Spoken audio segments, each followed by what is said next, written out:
Welcome back, guys, to another episode of the Doctor to Doctor podcast. And we thank you for just being here with us. As you can see, things look a little bit different. Thank you for inviting us to your studio, sir. Yeah. We appreciate you. Yeah, So no problem. today we're having another conversation with Ahmaad Green. Man, I really do appreciate the wisdom and insight that you share as a businessman, as a man of God, and also a father and a husband. And so today we're actually talking about relationships. I know that sometimes it's very difficult, especially as entrepreneurs, but let me pull back. Dating in itself and doing relationships with other people it's hard. But when it comes now to doing it while being an entrepreneur, being called to build God's kingdom in terms of business, now that is a whole another set of rules. And so we wanted to get into that. Building legacy while building relationship. So I asked you, how has that approach been for you in terms of even dating, because you're married now, happily so. When I was dating. Yeah, when you were dating. I only date my wife. Right, awesome. Wisdom there. So, like, how was it when... Before I get clipped up. Right? So, like, when dating, like, how was that, especially you being a man of business? Well, I was about my business. Let's say that in a funny way, but my wife knows me to be somewhat literal, but somewhat very playful. So, just with my wife. So, how about this? I'll back up. One thing I was thinking about too before our discussion was just that sometimes when you're in that dating period, a lot of people think that marriage is this graduation. It's this come about, like I've arrived, I've come. It's just another playing field. It's just different. It's just different from your singlehood. So when I was dating, I didn't really have that much success until I met my wife. As far as like understanding how to build a relationship with somebody else.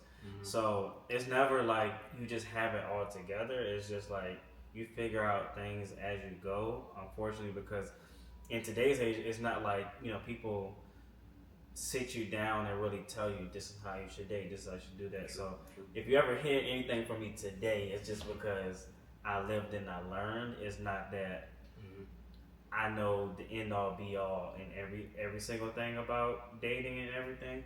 I just know what I did. So for me, when I guess I'll tell you a little bit of the story about how I met my wife. But like in 2016, I heard this voice, and it was God. He was telling me, he told me I'm gonna find my wife on Facebook. God works in mysterious ways, huh? Very. And I didn't have a Facebook. So I was like, well, I'm not going to let him, let God be a liar. I'm going to go ahead and set up my Facebook account. Right. Because I had one, I deleted it, and then I just like, all right, let me bring one back. And so that was 2016. I didn't meet my wife until 2019. And, let me say that differently.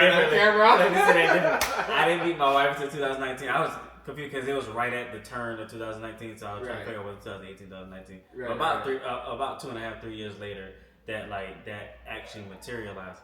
Funny enough, though, she would pop up. I had to go back in my thought pattern because she would pop up in the people you may know on Facebook, like quite frequently. But because one, I had just moved up here to like Atlanta and stuff like that. I didn't really know that many people, but you'll get suggestions or whatnot. And so I didn't know who that was. So I would always I would get rid of like people in the people, delete, remove, whatever. And then, fast forward some years later, we met, and then we started talking business. That was actually our first time talking. I know that she had a cookie business at the time for her son, our son now, Nicholas, and it was that's how it just kind of started. And so from there, from past experiences of, I wouldn't say failure, but just different lessons, I wanted to do things differently this time. So immediately I told her on our first date, hey, I'm not just sitting here to date, like I'm dating to get married. Like that's my intentions. Right. And if you're with that, that's cool. If not, I'm just telling you what I'm. This is my intentions. Right. For going on a date. I'm not just dating just to date. I get you. And she respected that. Mm-hmm. You know what I mean? So, and that was kind of the start of like our relationship. And yeah, that was the things I learned. And then after that, also too, like I immediately said, if that is my intention, if that is my goal, and that's what we're dating, we need to go ahead and get into premarital counseling. Right. So we went into premarital counseling. A little bit after that, I can't remember how many months after that, but a little bit after that, we were working through different things, and we got married in like 5.5, 6 months afterwards. Oh, nice. So nice. Now, when I say again, if you're in that dating season or in that dating period, don't look to, because you're gonna see all these different people talk about their trajectory with their husband, with their wives. Everybody's path and everybody's story is very different. And then that's just how ours played out. I'm not saying you should date somebody for 5, 6 months, 7 months, 12 months. There's really not a period, but I would say date long enough to understand and know each other. And make that decision together, and make sure that you guys are moving in intention and not just in reaction. So one other thing that I really love that you said is that God told you. So that means that you had a relationship with Christ. And I think sometimes we forget that God has purpose for us, and that He knows the blueprint. Sometimes we don't always obey, and I'm so happy that God is a redeemer and He restores us. But I think in relationship we should always put God first and be in communication with Him. And then the next thing is that you're obedient. You got the word and you acted upon the word. Yeah, I got my Facebook account. And you were intentional with how you navigated that season. And I think even in the season of singleness, it's about navigating it and doing it well, so that when it is that we are paired up, we can move with this sort of authority, knowing that God put me here, I'm doing the best I can, and then to just execute on that. So I really like how you said that. And really, at the end of the day, it's going to be letting God do His best, because it wasn't like I was perfect throughout the whole process. It wasn't like I was every single moment of that. So I would say to anybody, like I said, don't look to anybody else. Marriage is something that you can get all the marriage help beforehand. You get all the marriage advice, but there's something about being in it that's very different, right? And what you do in dating and in your singlehood is not the same as what you would do it in marriage. Right. And so, and that was one of, like I said, that was one of the main reasons why I was thinking about pre-marriage counseling, was because I believe in, you play how you practice. Right. I learned that the hard way though. Growing up playing sports, I didn't always like practice. I still play good, but I realized there was more that I could. There was more better. It was better than I could be. Right. And so, same way, you play how you practice. So the best way to like get yourself prepared for that is to make sure that you're doing things to honor your future self, and then make sure that what you're doing during the dating season is going to honor that. Right.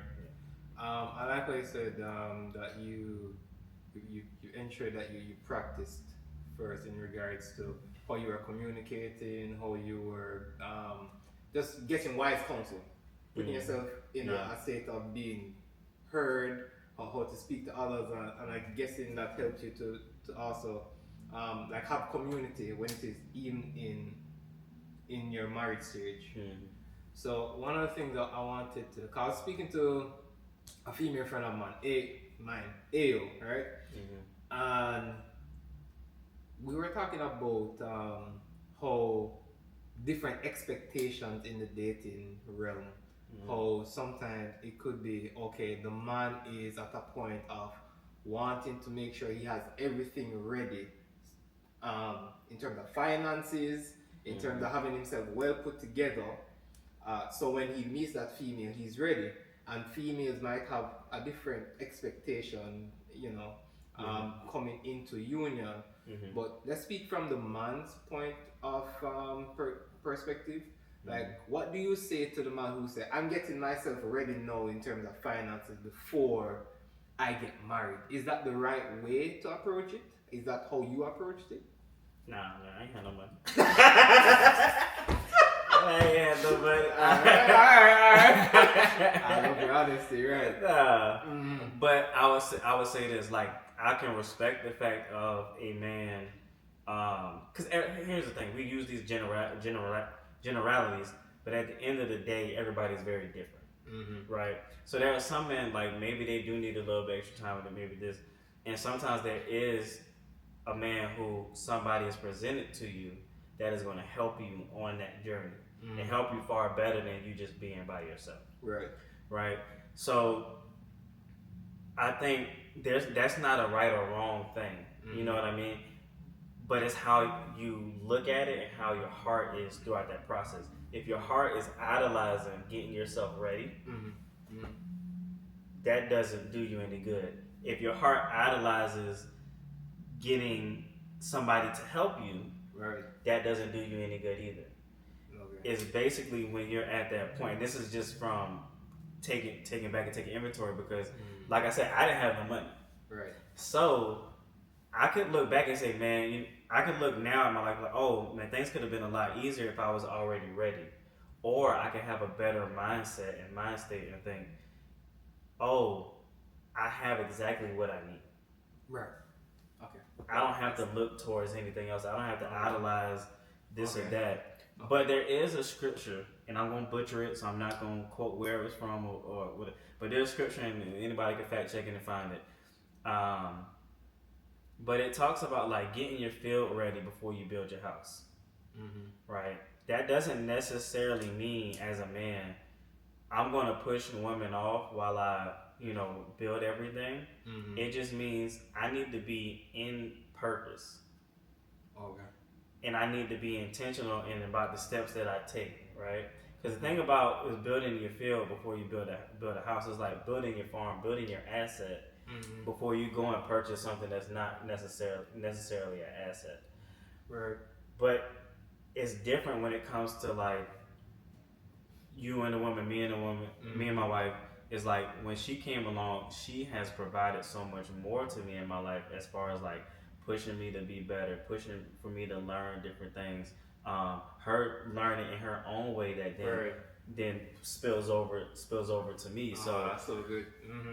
There is an element of, like, yes, in today's financial climate and different things and stuff like that, like, yes, you want to be prepared, you want to be ready, but the woman that can come into your life that can be a helpmeet, that can be your wife, can help you whether you in a plentiful season, should be able to help you in a plentiful season or a season where there is not.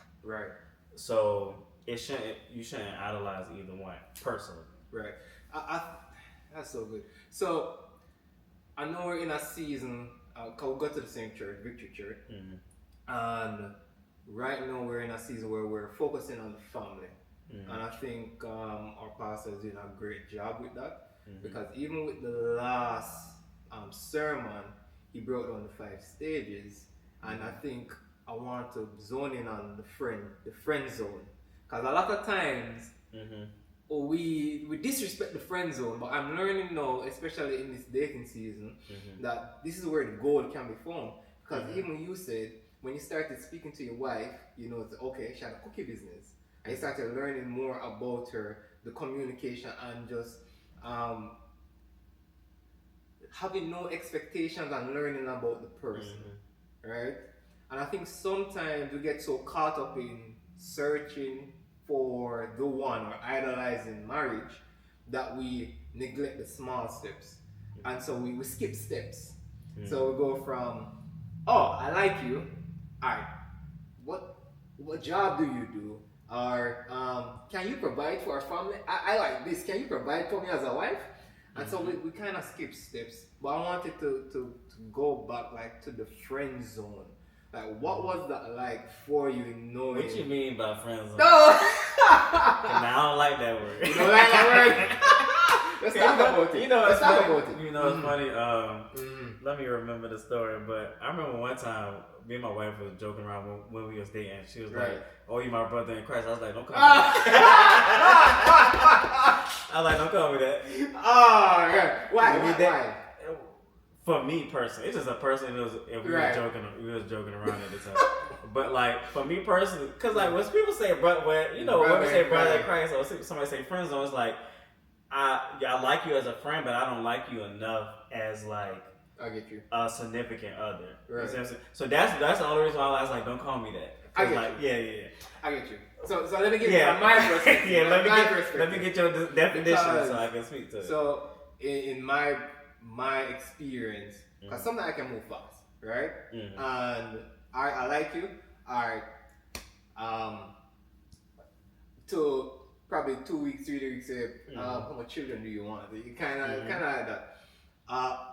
But what I'm learning to do is to see people where they are and just enjoy the moment in terms of who people actually are and in the different seasons. How are you when you're mad? Going out with friends, getting to know your friend. So I would try to know this after we're dating and we're way in. And you can let me know from your experience if what you think is right.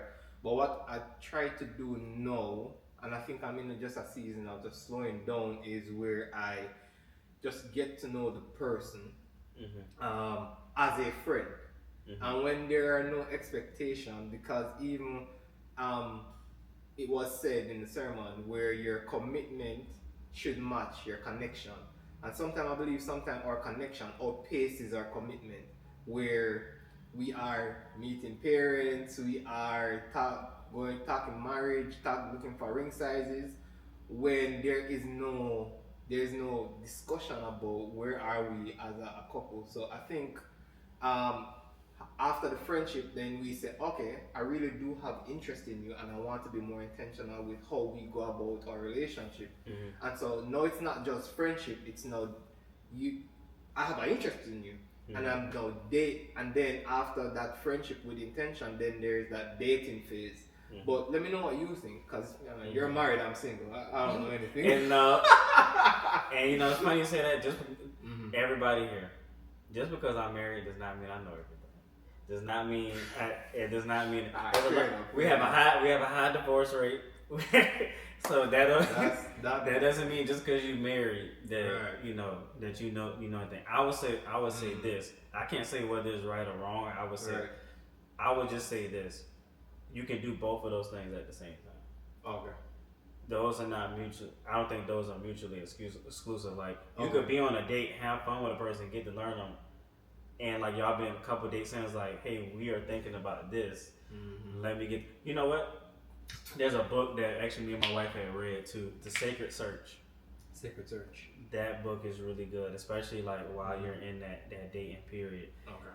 That's a really good book because it really lays down like what you're really looking for and then what your partner's looking for, and do y'all have the same expectations, and can y'all walk through different questions that will help y'all understand whether or not this is a good idea for you guys to get married. As well as I just would say those questions are important. Timing is also important. It's just like a good joke, you gotta have really good timing. And then at the same time you can still connect with somebody and still get to know them, laugh and play. But at the end of the day, marriage is a very serious thing. So you don't want to go into it half-heartedly. I get you. What are, I know you, and I think in marriage you're still learning, but I'm learning every day. But you're a step ahead, you're a step ahead, right? So what, in terms of dating, especially as an entrepreneur, what would be some of the red flags and green flags in terms of choosing a partner? You know, it's funny. I don't like that. I don't like them terms either. Ooh, all right. Tell us why. Then what would be your approach? I tell you why, because it forces you in your mind. Most cases in people's mind, we look for negatives. Okay. So even though we say green flags and red flags, people overemphasize and overlook the red flags, or over focus on the red flags. And so for me personally, I think it is important to understand. One, it's better to understand who you are and what you need, right? That'll help you assess whether, because also then too, when we say red flag, like that could be a red flag for one person, that it could be a green flag for somebody else, because it's kind of some of the stuff is kind of subjective. Now there's some other things that I would say like they're a little bit more objective that I would say, and I could get into that in a second. But my first thing that I usually think about when I hear red flag, green flag, I hear the negativity in it, and I see people move in a way that they look for wrong things in people. That sometimes they may just need a little bit of coaching, maybe a little bit of guidance, maybe a little bit of advice. And sometimes maybe where you are, you're not ready to deal or be ready for that, as well as there's some red flags there's red flags I have, according to whomever. But I would say I would look at it like this: learn who you are and where you are, because it's not that opposites attract. You really attract what you are. And what I mean by that is, if you have any different anxieties, any different things, those similarities pop up. You still gonna have differences because we're all different people. We come from different backgrounds, and even one thing that people don't talk about a lot too is that men and women who grew up separately. So like, let me back up. I'm from Savannah, Georgia. I'm American, basically. My wife, her family is Jamaican, but she grew up. She grew up here in the United States, but that's a huge cultural difference. And I started to realize that I was like, oh, we have different views, and not to say that one or the other is wrong or right, but like we just have differences culturally. But here's the thing that I started to realize even deeper: we were going to have cultural differences regardless, based on who we were raised by. We don't have the same mom and dad, so at the end of the day, you're going to have some differences with somebody that's just going to be different. But to get back to the red flag thing, I would say this: if we're speaking to, let's speak to entrepreneurial men, right? If we're speaking to entrepreneurial men, I would say, and we're speaking to entrepreneurial, God-fearing, faith-filled, vision-filled men. You want to be vision-focused and faith-filled, because somebody can come and present some of the things that you like, but not be able to help you on the journey that's ahead for you. And I'm not saying look at people as a red flag, but at that point you have to know yourself, what your purpose is, what your mission and vision is, to be able to know whether or not I need to go down this path with this said person. It's not that they're a bad person. It's not like that. It's just where I'm going. I need this. It's just like break it down to like Adam and Eve. Adam, before he met Eve, God set him down and presented to him numerous different options before he put him to sleep, took the rib out, and made Eve. And then when he saw Eve, because of his connection to God, he knew, and he already was doing his mission. He already knew what he was working on.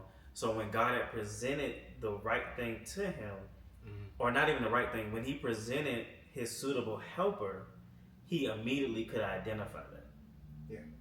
Right?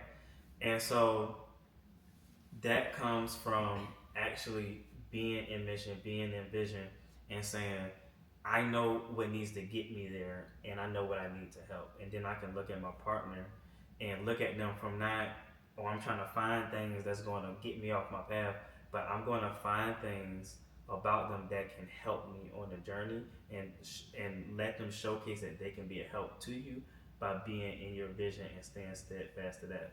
The other thing I would say too, so then break it down to just on a man level, just one advice I would just give men. Find you a woman who has the utmost respect for God, utmost respect for her father, and really adores and understands that level of leadership and what the man has to step into for her. What if she doesn't have? What if she doesn't have a father, or her father isn't in her life? That can be a challenge, but seeing that, and then at that point, it's not a red flag, green flag. It's like, is she working on that? What is her perspective? Okay. How does she look at that? Right? Mm-hmm. Because, like you said, God is a redeemer. God can redeem and restore either that relationship or her own mental relationship or emotional relationship with that by being a really good father. And so when they're submitted to understand that, like, the man and who the man is and who their role is coming in, and they're not looking at, oh, let me figure out what his role is so that I can tell him how to do his role. You want to find somebody that is looking at your role and understanding your role so they can support. Right? And then, as the man, Right. you have to know what your role is. Right. To be able to support and love on her. Right. And sacrifice for her. Mm-hmm. Right? Because it's going to be very difficult, and there's been times in my life and that where it has been difficult for me to really be in my role, that you see that pushes off kilter sometimes the opposite sex, your partner, your wife, and it is best to be in vision, be in mission, and be submitted so that you can be able to help lead and guide in that aspect, and then she can come help and support you. And also too, you want a woman who can, regardless of anything, can take responsibility and accountability for her role. Okay. And you have to take responsibility and accountability for your role. Okay. Because even, matter of fact, before I'll let you know, so even in that, I'm blanking on the scripture, but you know where it talks about like man sacrifice for your wife submit unto your husband. A lot of times, I'll tell you a funny story in a second too. A lot of times you have women who look at that and say, oh, the man not this, the man not that, and then you have men who are like, well, the woman not submitting, the woman not doing this. And really, that scripture is not for us men to go look at the woman and see what she's doing wrong. It's for us to take responsibility and accountability for our part. Same thing and vice versa. Right. And I remember one time, a little bit after we got married, we was at our church to go, and we were sitting in the pews or whatnot, and the pastor was preaching, and this couple came in, probably before then, and lady sat down, the man was right next to her. You could tell by their body language what was going on there. So the lady, she ready for the message, ready for everything. The guy just like, oh. So she probably just got up first time coming to church. And I'm talking about while the pastor's preaching, she just looking over like, and he just looking forward. But I know he can feel and see her in his quarter just like, And every other moment, the pastor would say something, and that's unhealthy. Right. Because, and it's funny because most people will look at it like, oh, the man not this, the man not that, because he not doing this, not that. But if you take a sit back, I told my wife, I was like, geez, I would not want to be that guy. Like, literally, she's there, and it's almost not even realizing how condescending that is to him. Right? And how she's not helping and supporting him in that moment. Right. She's looking down on him. Right? And so it was funny in the moment, but it was like, it really wasn't funny. But yeah, that's just one thing that I see is just that I can tell you all this advice from men. We just have to take our own responsibility and vice versa. Taking responsibility. I like how you said, and I like how you said as well, just a lot of gems right there. Ensuring that the person can support you based upon where you're going. So you should have like a vision, know where you're going. And I believe women also like to be in the company of men who know where they're going or have a vision. Yeah, they have a need for it, and it's something that I'm learning. And so sometimes when like I'm quiet or I'm doing it and I'm not really expressing that to my wife, I see her like, well, that's what they desire. That's what they. It's not even that they desire it; they need it. Mm. Right? They need. I'm starting to realize that they need that from us. Right. That they need to see that we're protected. And then, so even when you think about like God has given us the responsibility of being a provider. Right. If you break that word down, like even break it down to provision. Provision, when you look at like etymology. So when you even look down the word, right, it's like to look ahead, right? And so that's what we're supposed to be doing. It's not just the things that we can bring. Ooh. It's can we look ahead and account for things ahead. So there's a lot of times that like I'm doing things in my house that maybe not necessarily I'm bringing things, but I'm doing things. I'm trying to do things ahead of time, proactively, right? To make sure that something happens when it comes to the present day, right? That we're not lacking in that. And so, if you're going to be a provider, it's not about what you bring; it's also about where you're going. I get you. Another thing is that knowing where you're going and having that close relationship with Christ as well, because I know sometimes it must be hard navigating that, knowing where you're going and knowing that you are providing for other persons, and I know you can't do that in your own strength, and just having, and that's why I think it's important that you have that trifecta where you have God as the head, then the man, then the woman, and it's not as it just functions well that way. Because it's supposed to function well that way. it's like if you get a remote control and you use it to file your toenails, I mean it ain't gonna work that good. But if you use it to turn on the TV, it'll work. That's because that's how the manufacturer right. That's the instructions. That was the instructions. But at the end of the day, to something else you said. But like I had to realize, because so there's times too where I'm looking ahead and I have to remember to look back too, so I can communicate where we're going. And then there's also a lot of times where I'm realizing that sometimes that can be difficult for a woman in a man relationship at times.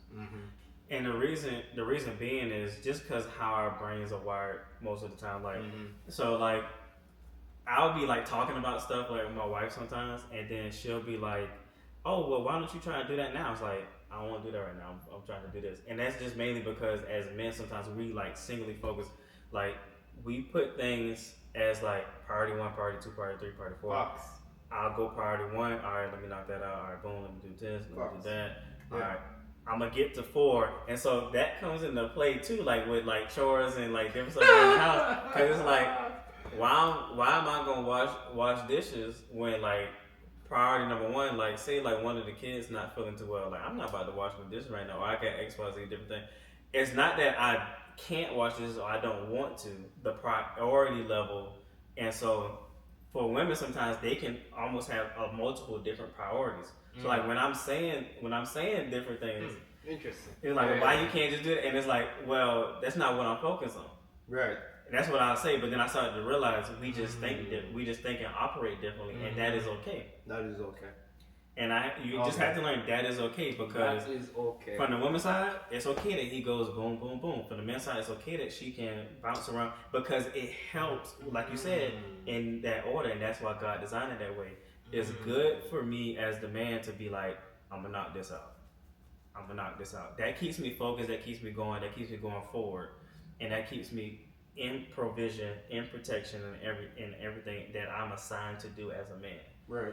And the reason, and so we have to just stop like demeaning. This is how this, women only do this or men only do that. If we actually just look and come to peace with each other and their roles and how we function, we will actually have way better relationships. Like, it's okay if I only want to focus on this, this, and this, and it's okay if she want to focus. she want to, do it. Like, it's some things are so minuscule that we try to make it bigger. Like my dad would always say, don't make a mountain out of a molehill. Fair. So Mm. Mm. So, how do you know that you are in alignment with the right person? it's a good question. I say it like this: I'm blessed to know that I'm in alignment with the right person.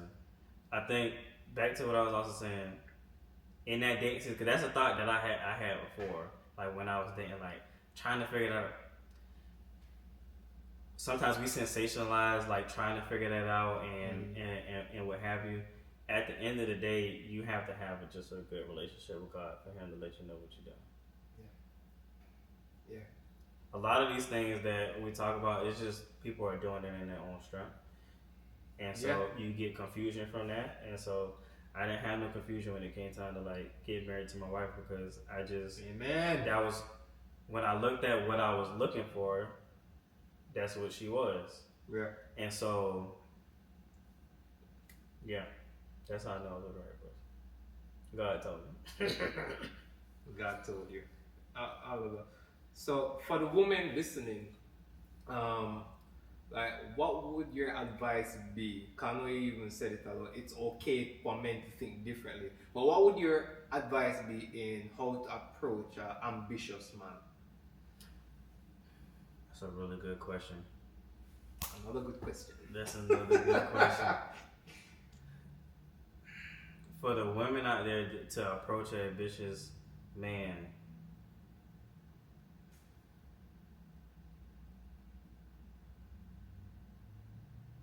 an ambitious man will find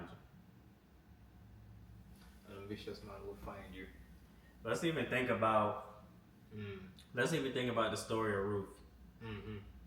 How she, was in the field working in Boaz's field, and she was doing that to her own diligence. Mm-hmm. Like she took up, caring for her mother-in-law. She took up being in the field and doing that at her best. Mm-hmm. And then Boaz took notice, right?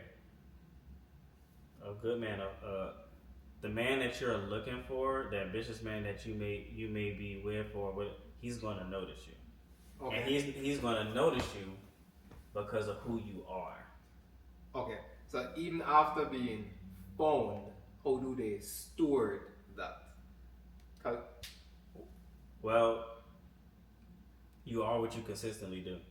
Mm-hmm. So, like, and Proverbs when it says, when a man finds a wife, he finds a good thing. Right. To steward that, like I said, you play how you practice. So you have to continuously be practicing and learning and growing. And it's not like it's going to be like you're all like you have to be 100% perfect. Mm-hmm. But it does denote that you have to be a person who will learn, a person who will evolve, a person who will seek the Lord, a person who will try to grow and be ever in a growth mindset, and always be looking at from a standpoint of a wife. Yeah. Even while you're dating, how can I be a wife? Not saying do all the things that a wife does in the marriage, right, but Mm-hmm. Are you? If you look down Proverbs 31, can you fulfill that? Mm-hmm. And are you practicing, or are you trying to learn all of those different skill sets inside of that, of what it means to be a wife? And I think that's to add to you to. And one quick thing too. Yeah. And be around older, wiser women. Yes, that's where I was going. Yeah, that's where you yeah. And have good counsel around. Yes. And I'll even go a little bit deeper. Mm-hmm. You have to watch what you let inside your eye gate and your ear gate. Mm-hmm. Because certain shows, certain this, because if you're around that more than the counsel, that becomes your counsel. Mm. So when women are looking at all these different social media posts, like, I want man, pay my rent, pay my light bill, But you know what's hair, funny? nails. You know what's funny about that though? I do have a different perspective on that. Ooh, do share. Because at the end of the day, like as a married man, and as a man who provides and protects for my family, it is without question that I am thinking about how do I pay all this different stuff for her anyways.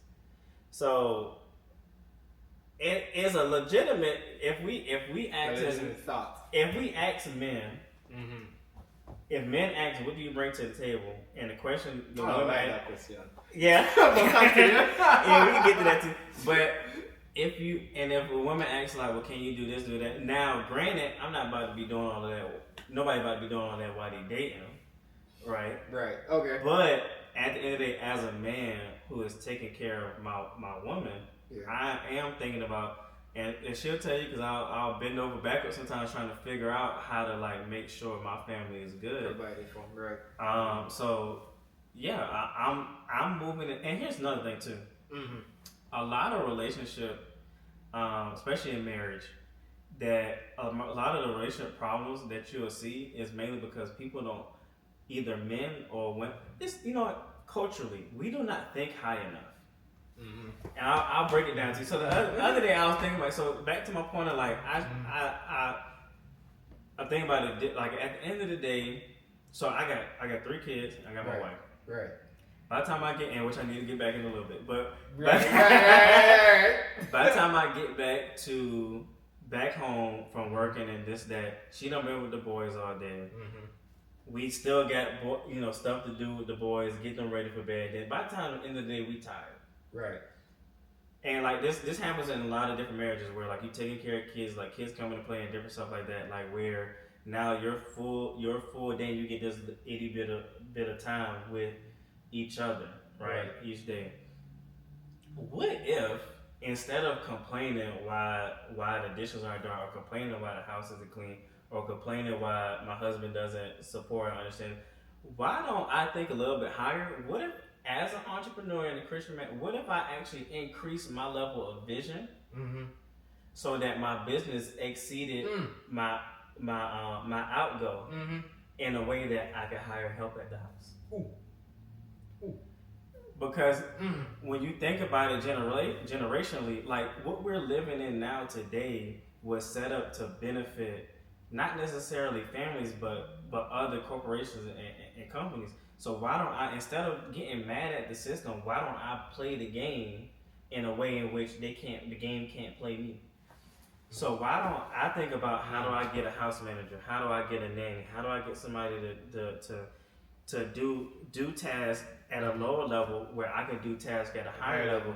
So then not only my vision gets bigger, so that like I can take care of my wife's nails, her hair, the bills, the kids, the this, the that. I can take care of also another employee, their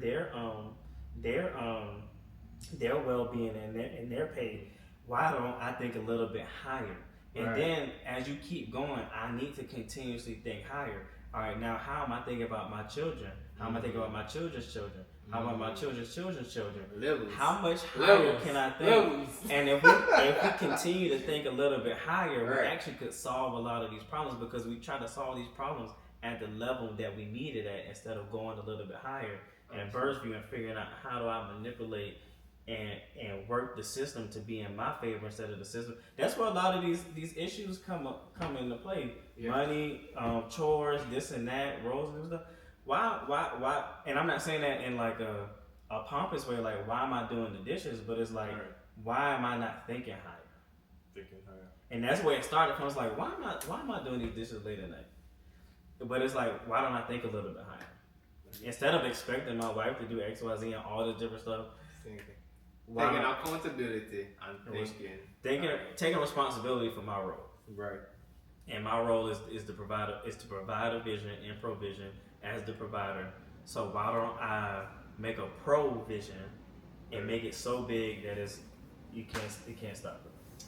That's great, man. And I know you have to get back to your wife and kids. Cut my phone ringing.